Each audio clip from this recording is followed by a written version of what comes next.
Hey guys, let's get more news about Lakers, but first, don't forget to subscribe and leave your like.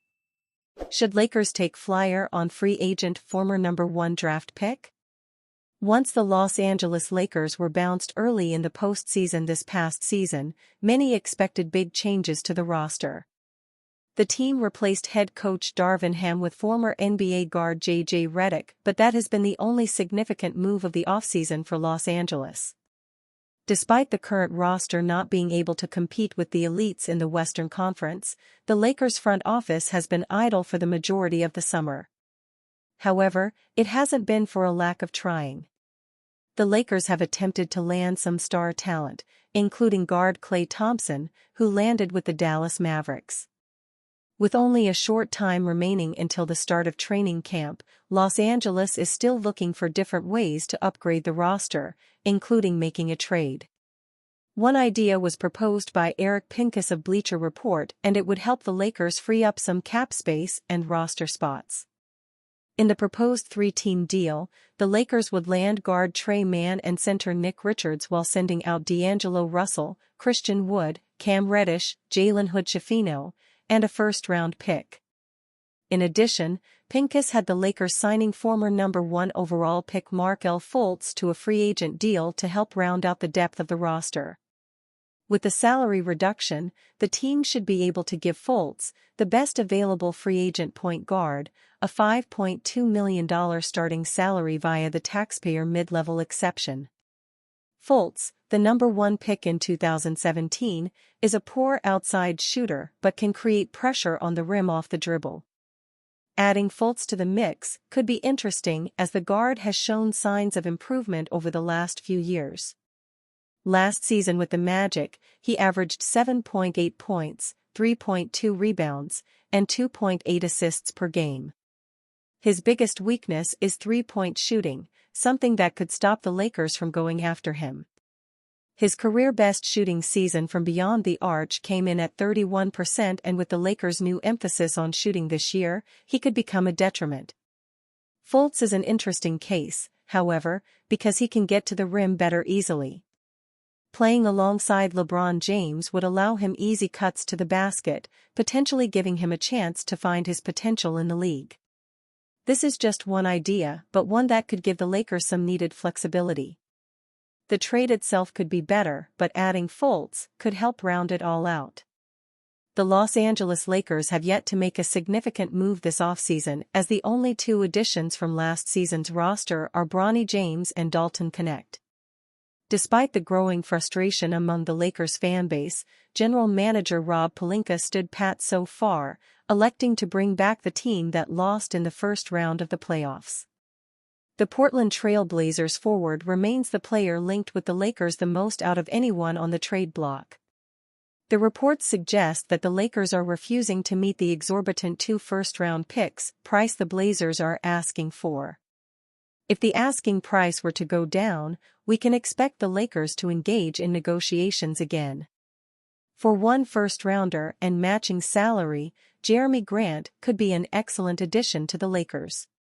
Adding much-needed size, athleticism, and two-way play on the wing, Grant is a good fit around LeBron James and Anthony Davis. Plus, he is a much-improved shooter, having hit 40% from downtown in each of the last 2 seasons.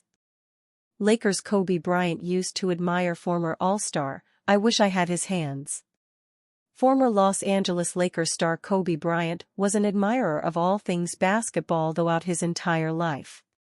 He spent his childhood watching the NBA players and studying how to become just like them. Bryant's main study was former NBA star Michael Jordan, and he emulated his game to reflect that fact. Many compared the two players, with Bryant being noted as the closest player that we have seen to Jordan since his playing days. But Bryant also studied other players to learn footwork and other skills that he may need while on the court.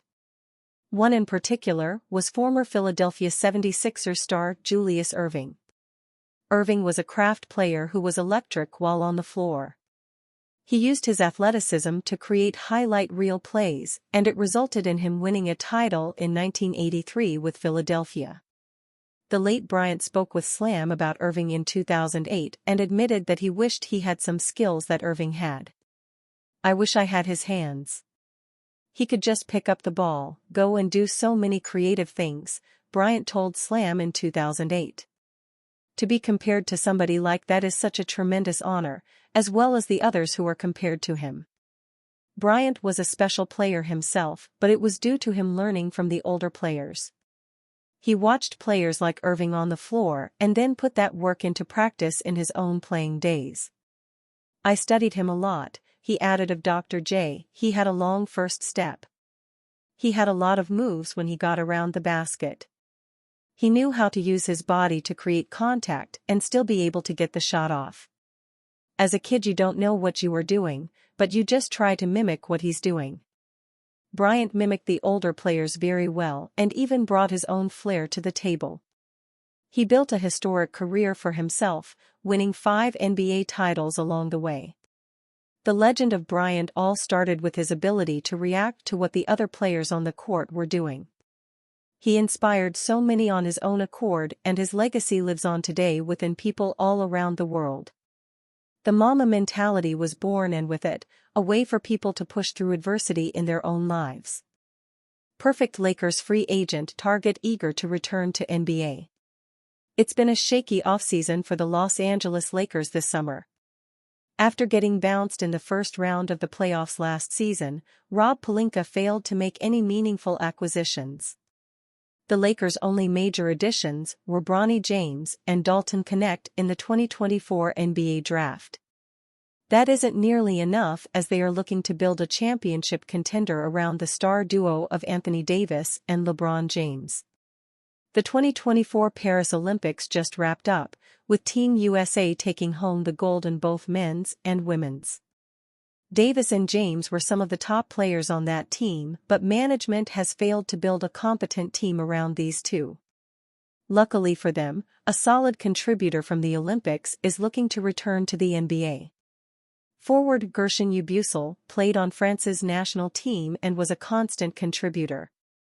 After averaging 14 points, 3.3 rebounds, and shooting 51% from the field, Yabusele is eager for his next opportunity in the NBA. He went on X and expressed his desire for a second chance. Yabusele was selected with the 16th overall pick by the Boston Celtics back in the 2016 NBA draft. After 2 underwhelming seasons in Boston, he decided to head overseas. The 28-year-old has played for Real Madrid for the past 3 years and has 1 year left on his deal.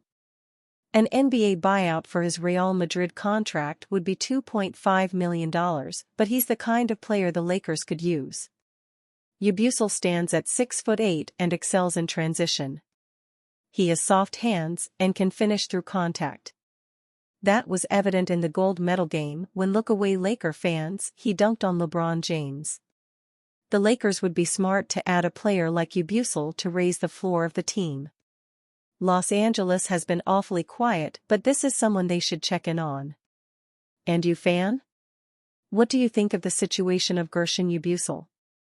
Leave your opinion in the comments.